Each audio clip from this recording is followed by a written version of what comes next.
The NHS is failing our children, says the top children's doctor. We're going to read into this exclusive from The Independent, you guys. Let's go.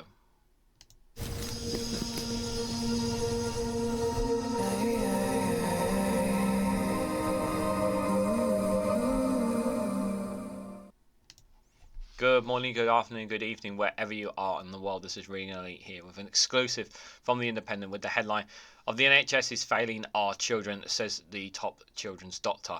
The exclusive reveals that Dr. Camilla Kingdon has called on Rishi Sunak to appoint a dedicated children's health minister so young people are not forgotten. Guys, while you're here, before I give my initial thoughts, if you can hit the like button and share it across social media so others are notified of this video. So we have talked here on this channel, and I'm sure you guys are fully aware about the crisis that the National Healthcare Service in England is under. Obviously, it is struggling to cope right now. It's struggling to, whether it comes to appointments of GPs, whether it comes to A&E, pretty much every single sector, shall we say, within the National Healthcare Service is under strain. And the backlog is still continuing to increase. It's still not decreasing, despite the government saying that they're working on it. There still seems to be little sign of it. One thing that I don't think we talk enough about is the children. Children's health is obviously vitally important. We know we have a crisis where we have a situation up and down the country where a lot of children are not getting fed because parents are unable to feed themselves, let alone feed their kids. There are some cases where parents are literally going days without food just so they can put some food on their plate, for their children, to give them the best possible chance of a future they can. And we have cases of children turning up into schools with empty bellies, and the health care and well-being of children just as much as adults. They are the future, they are the next generation, and the very fact that that our children are being failed when it comes to their health as well as our education is a double whammy for a lost generation here in the United Kingdom. And I have to rinse and repeat, this is an abject failure of the Conservative government and its lack of taking responsibility for its actions and trying to allow more and more of privatisation to run things. Which is what they have done over the last 14 years, allowed more privatisation to run things inside the NHS. That has led the NHS into the crisis that it is in now. Now, obviously, an incoming Labour government, the Shadow Health Secretary Wes Streeting, has said that he plans to bring in more privatisation, but in doing so, he said it would reduce privatisation. Okay, if you want to explain that square peg in a round hole, please feel free to elaborate on what he means by that. But I don't appreciate and approve in any way, shape, or form the use of more privatisation with our NHS. I know we're in a situation right now where it's not very good.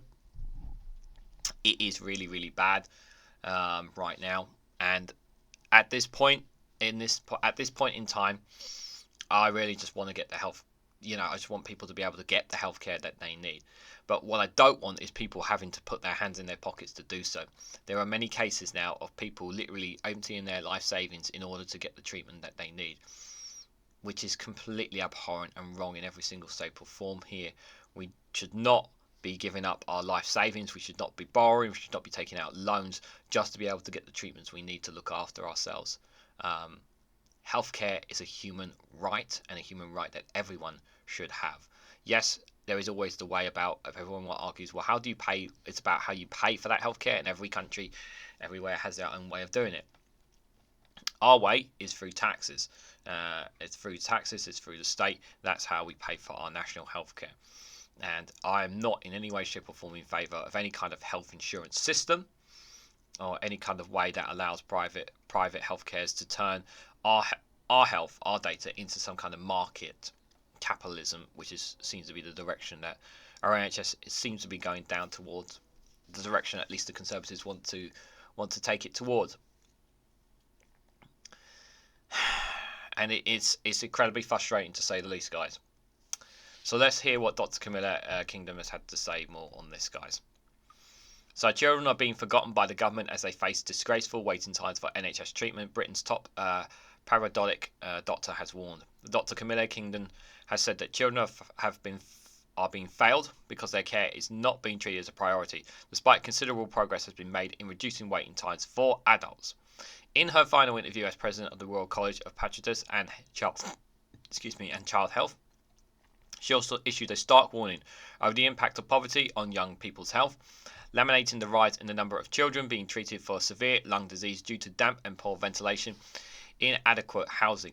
Many parents cannot afford to be at their dying or sick child bedside because of financial pressures, an issue that has grown significantly worse in the past 5 years, she said. She told The Independent that children simply need to be made a priority. We simply cannot afford to be ignoring this problem. The latest NHS figure shows that the backlog for children's hospital care has risen again, increasing from 387,000 in August to 4,100 in January, despite adult waiting lists having fallen since October. The waiting list for children's community services such as speech and language therapy assessment for autism has hit a record high of 236,992 in December, up from 206,504 in October 2022. Now I know one or two people who need speech language therapy to help with their assessments. I'm not going to name who for reasons, but basically this person has a child that has a speaking disorder, and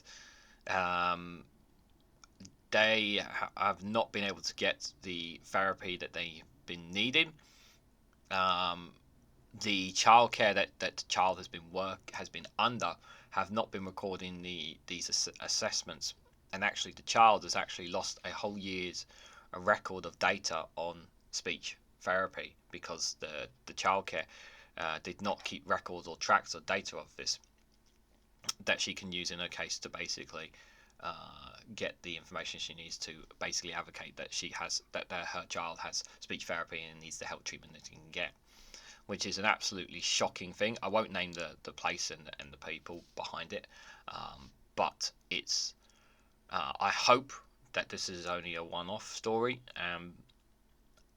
This is it is somebody that I know in connection to another one I know, and I do know other people who have gone through the speech language therapy, and it's absolutely it is something that needs to be that, especially at a young age when they're not learning not being able to talk properly, that they need that help as much as they possibly can to give them the best possible chance in the future. And not having that can be very detrimental, especially to their mental health in comparison to people who can talk. Experts have long warned that services for young people have been negligent in favour of adult lists. The Independent first revealed warnings that over the rising children's waiting list in leaked documents last year. Several stories by this publication have been also exposed to the extent of the crisis in the children's mental health care. We've talked about NHS mental health care and the crisis that it is in, and we're also now talking about the children's mental health care. Just as much an advocate. Again, our children's future are being subdued and being denied here, and there needs to be a plan in place. And whatever the plan the Labour have, an incoming Labour government has, it better be one that will work fast, because I know there is no easy and quick fix for this, but it's very depressing, guys. I know. Dr. Kingdon, who ends her 3-year presidency next week, warned that there is a lot of work to do as she urged ministers to drum up the political will to rectify the situation. She called on Rishi Sunak to appoint a dedicated children's health minister to ensure young people are not forgotten when major decisions are made. Well, I don't think Rishi Sunak gives a damn. I think if he did, the fact that and we know him and his family, they all use private healthcare anyway, so he honestly does not care. We fear children are being left behind again in health policy and the wider political agenda, she said. While there has been considerable progress in reducing wait times for adult treatment in recent months, children's waiting list continues to grow. If a child is waiting 52 weeks for treatment and they're 3-year-olds, 52 weeks is a third of their life. I think it's a disgrace. Children have to be prioritised in the way they have been. Her comments come as new figures show an estimated 4.33 million children are living in relatively low-income households in the year to March 2023, the highest compatible record since the UK began in 2002-2003. This actually makes me think about another story that I know, another person that I'm very close to. and that person had they were born with their organs mixed up. They weren't in the right places when they were born. They were mixed up inside.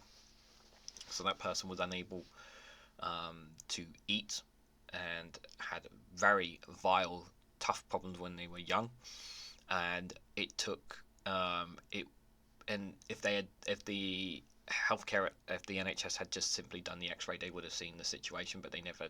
It took, I think, at least 6 months before 6 months to a year before they finally did one. But this child was in pain all the time. All the time was in pain because their organs were not in the right place when they were born. And I just think, had that child been born in this day and age, in the situation that the healthcare is in now, that child could be suffering for a much longer period and potentially even die from that, because of the agonizing pain that person had to go through. It was the person actually has a scar on their belly, a permanent scar, because they had to get cut open to basically undo some of the organs inside that person. And it was well, now that person can eat and drink and all that stuff properly, but still, it was yeah, I can't imagine anyone going through a pain like that. Her comments come as new figures show an estimated 4.33 million children are living in relatively low-income households in the year to March 2023, the highest comparable record since the UK began in 2002-2003. Separate figures from the think tank The King's Fund found that the number of children who experienced deep poverty in 2022 was 88% higher than in 2019, with 1 million destitute children in the UK. And what's being done about this? So what's being done about this? Nothing. Deep poverty is when household incomes after the housing crisis is less than 40% of the UK median income. In 2021, this equates to £109 a week. What's being done about this? What's the government doing to address this? Nothing. They're not doing anything to address this issue. Dr. Kingdon, who works at Guy's and St Thomas Hospital in South London, says she feels an inescapable responsibility to speak out about how poverty is affecting children's health. She said the truth is the situation is incredible challenges that poverty is playing with day-to-day lives is getting worse. We look after incredibly sick babies who spend times, sometimes months, in hospital. I see poverty when parents cannot afford to visit their babies, when a father can't take a difficult time off work to visit his baby because he's on 0-hour contracts, and actually taking time off means less income. It's as simple as that. She said issues linked to poverty such as adequate housing also make it difficult to safely discharge babies to their homes. I cannot describe to you the number of conversations I've had with families about their housing. I've written letters on their behalf. We know that our housing stock in the UK is some of the worst in Europe. Yeah, some of the houses obviously in our situations as well, and I've covered this in numerous videos about the situation some of our houses are in. Absolutely disgusting some of them are in. Again, what's being done about that? Just silence from the Conservative government. This is what happens when you try to leave everything in the hands of private, let the private sector deal with the housing situation. How's that gone for us, guys? Answers on a postcard. It reflects a lot the difficulties that we got in being able to discharge a baby safely home.